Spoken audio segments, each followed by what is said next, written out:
Chers Africains, je vous salue. Ce soir, je voudrais vous parler de la démocratie en Afrique, particulièrement en Afrique de l'Ouest. C'est quoi la démocratie? C'est un système politique où le pouvoir appartient au peuple. Elle implique le gouvernement du peuple, par le peuple et pour le peuple. Nous allons analyser la démocratie dans l'AES et la démocratie dans la CEDEAO. Dans l'AES, il n'y a pas eu d'élection. Mais ce sont les peuples qui ont installé au pouvoir leurs différents présidents. Les peuples les soutiennent, les peuples les protègent et les peuples leur sont fidèles. En retour, les présidents des différents pays de l'AES se soucient de leur population. Ils travaillent pour leur bien-être et ils travaillent pour leur souveraineté. Ils se battent surtout, corps et âme, pour leur population. Les richesses des différents pays sont réparties aux populations par la construction d'infrastructures nécessaires à leur épanouissement. Ils soucient de leur santé, de leur employabilité, tout ce qui peut rendre la population à l'aise. C'est ce que fait les présidents de l'AES. La solidarité dans l'AES est à son top. Solidarité sécuritaire, solidarité énergétique, solidarité entre les peuples. Rien à dire.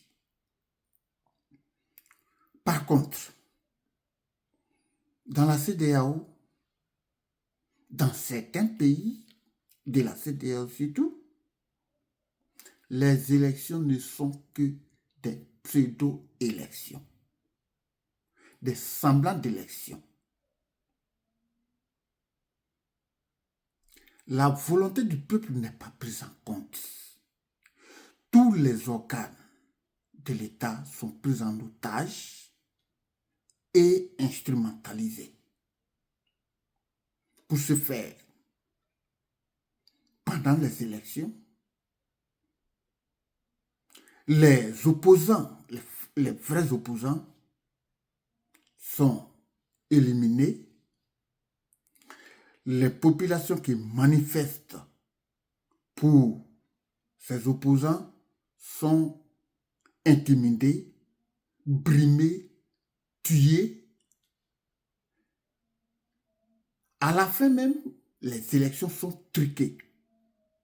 C'est le cas de la Côte d'Ivoire, le cas du Bénin, c'est le cas du Togo et aussi du Sénégal sous Macky Sall.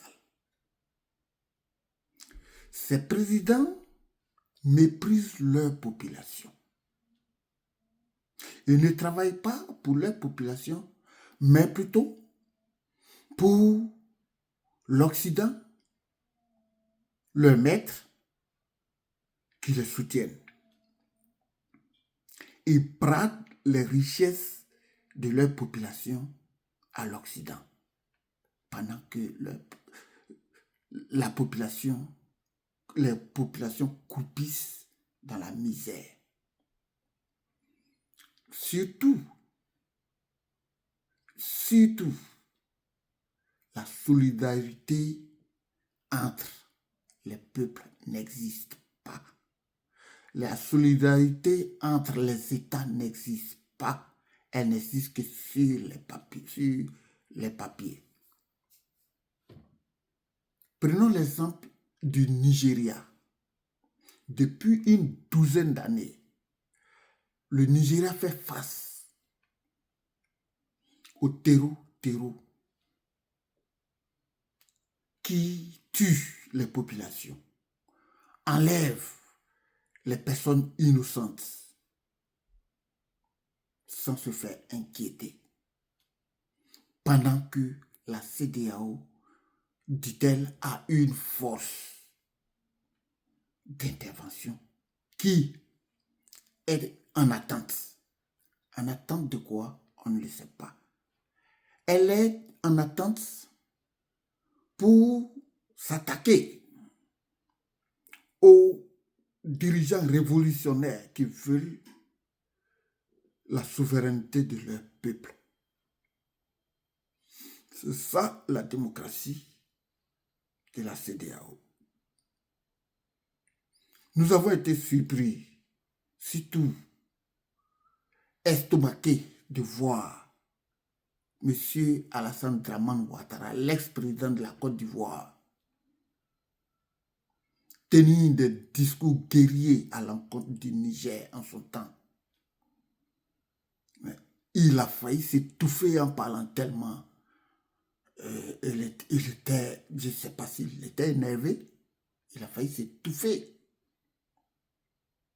Il s'est dit démocrate. Mais lui, il rejette la candidature de ses opposants, il tue les populations, il emprisonne. Aujourd'hui en Côte d'Ivoire, il y a plus de 1000 prisonniers politiques. C'est ça, la démocratie. Alors, en résumé, j'ai dit, les populations ont installé les présidents dans l'AES. Ces présidents travaillent pour leur peuple. Alors, la définition de la démocratie a son sens ici. Par contre, dans la CEDEAO, on ne peut pas parler de démocratie parce que les populations, les voix des populations ne sont pas prises en compte. Pour terminer, je dirais que la vraie démocratie, c'est dans l'AES et la pseudo-démocratie, c'est dans la CEDEAO. Alors, chers amis, si vous êtes d'accord avec moi, partagez, likez et surtout commentez pour me dire si c'est vrai ou faux ce que je viens de vous dire. Merci à vous.